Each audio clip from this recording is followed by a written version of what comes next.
काही म्हणजे प्रभू रामचंद्राने असणारा विडा उचललेला आहे, त्यांनी आपण त्या जीवाला जन्माला घातलेला आहे हा विचार करून भगवंत असणार त्याच्यावर कधी कोप करीत नाही, त्याला असणार नित्य त्या ठिकाणी सगळ्या गोष्टी पुरवित असतात. परंतु जो असणारा भगवंताला जरी त्रास दिला तरी भगवंत सहन करतात, परंतु भगवंताच्या भक्ताला जो असणारा त्या ठिकाणी त्रास देतो ते भगवंताला सहन होत नाही आणि त्याच्यामुळे तो जो अपकारी आहे त्याला अपकार त्या ठिकाणी असणार भगवंत करतात. अशा प्रकारे असणार नारद ऋषी बोलू लागले. ऐसिया श्रीराम शांत स्थिती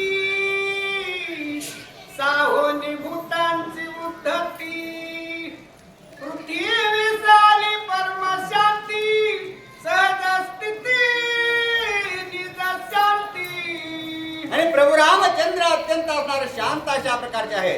कारण काय असतं, ज्याला असणार पूर्ण ज्ञान आहे तो असणार त्या ठिकाणी कोणत्याही गोष्टीच्या वल्गना किंवा असणार वाढीवीच्या गोष्टी करीत नाही. जी अर्धी घागर भरलेली असते तीच असणारी हलत असते, जी पूर्ण असते ती तशा प्रकारे स्तब्ध असते. आणि तोच शांतपणा असणारा जो प्रभू रामचंद्रामध्ये आहे तोच असणार त्या ठिकाणी धरणीमाईने आपलाच केलेला आहे. आणि त्याच्यामुळं सगळ्याचे गुण अवगुण असणार सहन करून त्या ठिकाणी जी पृथ्वी माता आहे ती शांत रूपाने असणार आपलं सर्व काही सहन करू लागली आहे. मध्याली काळीच्या सूर्या पुढे दृष्टी अंधार पडे देवी संग्रामी श्रीरामा पुढे कोण बापुढे राहिला. आणि हे रावणा, तू असणारा त्या ठिकाणी ज्या वेळेस तुझ्या समोर असणारा हे हनुमंतराय आले, बाकीचे असणारे वानरवीर आले, ते आल्यानंतर असणारी तुझी जी स्थिती आहे ती सळोकी पळो झाली होती. परंतु आता प्रभू रामचंद्राचे असणारे वानर वीर असणाऱ्या बाजूला गेले की तू असणारा मोठ्या मोठ्या गोष्टी करू लागलेल्या आहेत. आणि जशा प्रकारे असणारा दुपारचा सकाळचा सूर्य कुणीही पाहिजे अत्यंत असणारा डोळ्याला पाहण्यासाठी अनुभवण्यासाठी असणारा अत्यंत मुक्त करणारा अशा प्रकारचा असतो. परंतु जो दुपारचा सूर्य आहे त्याच्याकडे असणारा कुणीही जीव त्या ठिकाणी पाहू शकत नाही. तशा प्रकारे प्रभू रामचंद्र सोज्वळ आहेत, सगळे असणारे गुण संपन्न आहेत. परंतु त्यांनी जर एखादा असणारा जीवाचा जर संप करायचा ठरवला तर त्यांच्या पुढे असणारा कुणी टिकाव धरू शकत नाही. अशा प्रकारचे प्रभू रामचंद्र शौर्यवान देखील आहे.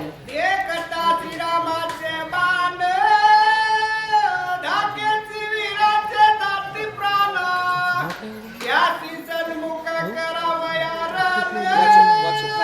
राये कोण संग्रामी. आणि अशा प्रकारे प्रभू रामचंद्राचे बाण असणार अत्यंत दुर्धर अशा प्रकारचे आहे.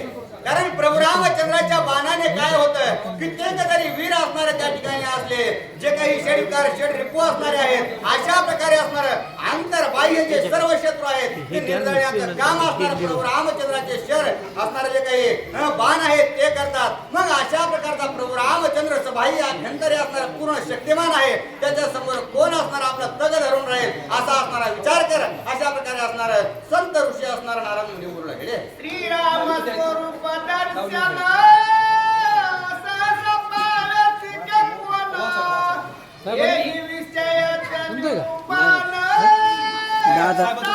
दादासाहेब किशोरराव भंडारे आणि प्रभू रामचंद्राचे जे काही स्वरूप आहे दादा ते भंडारे स्वरूप असणाऱ्या सगुण स्वरूपामध्ये साकार भंडारे, आहे. भंडारे. आणि त्याच्यामुळे आपण असणार आपल्या डोळ्याने पाहू शकतो. परंतु असणार तेच स्वरूप असणारं जे काही खरं स्वरूप आहे ते प्रभू रामचंद्राचं भगवंताचं असणार आहे कुणीही पाहू शकत नाही. कारण सगुणाची भक्ती का करायची, जर सगुणाची भक्ती करीत असणार त्या ठिकाणी सगुणी भजता निर्गुणी पावले अशा प्रकारे असणार सगुण आपल्याला असणार असतील. सोनं तशा प्रकारे असणार एक स्थायी असतं, परंतु त्याला जर अलंकृत केलं तर त्याची महत्वता वाढत असते. तशा प्रकारे असणार प्रभू रामचंद्राचे असणार महत्व जे आहे ते असणार त्या ठिकाणी नारद सांगू लागले. पिंपळ टाका नाही फुल आहे त्यांचे ते रामायण आता बी चालू आहे, आता बी चालू आहे. अखंड खंडे ना खंड हां अखंड